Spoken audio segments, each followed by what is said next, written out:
सर्व सुखाचे सार संत श्रेष्ठ ज्ञानेश्वर महाराज यांनी आपल्या ग्रंथराज ज्ञानेश्वरीत सांगितले असून जगात ज्ञानेश्वरी सारखा श्रेष्ठ ग्रंथ नाही असे मत ज्ञानेश्वर दादा कोल्हापूरकर महाराज यांनी वडोद बाजार तालुका फुलंब्री या ठिकाणी रामनवमी निमित्त हरिनाम सप्ताहात तिसऱ्या दिवशी कीर्तन सेवेप्रसंगी बोलताना व्यक्त केले आहे। श्रीराम नवमी निमित्त वडोद बाजार येथील जागृत देवस्थान श्री दक्षिणमुखी हनुमान यांच्या कृपेने मागील 15 वर्षांपासून या ठिकाणी हरिनाम सप्ताह सुरू झाला असून रामनवमी निमित्त गावातून राम पालखी मिरवणूक उत्साहात संपन्न झाली। त्यानंतर सप्ताह प्रारंभ झाला।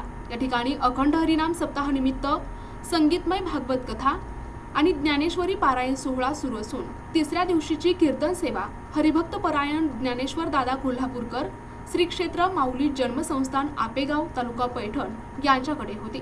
या प्रसंगी त्यांनी ज्ञानेश्वरीचा महिमा प्रकट करत संत श्रेष्ठ ज्ञानेश्वर महाराज यांच्या ग्रंथराज ज्ञानेश्वरी सारखा श्रेष्ठ ग्रंथच जगात दुसरा नाही असे मत व्यक्त केले आहे।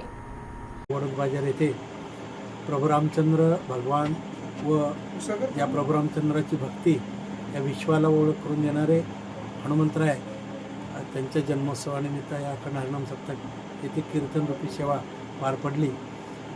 आज महत्त्वाचा कीर्तनाचा विषय असा आहे की आज वारकरी संप्रदाय सगळ्यात श्रेष्ठ संप्रदाय आणि त्या श्रेष्ठ संप्रदायात जे काय आज वेगळ्या पद्धतीनं वळण लागलेलं आहे वारकरी संप्रदायाला ते कुठेतरी थांबलं पाहिजे या दृष्टीनं चिंतन करत असताना जो वर्णभेद जातीभेद हा कधी साधू संतांनीही मानला नाही आणि ईश्वराकडेही मान्य नव्हता।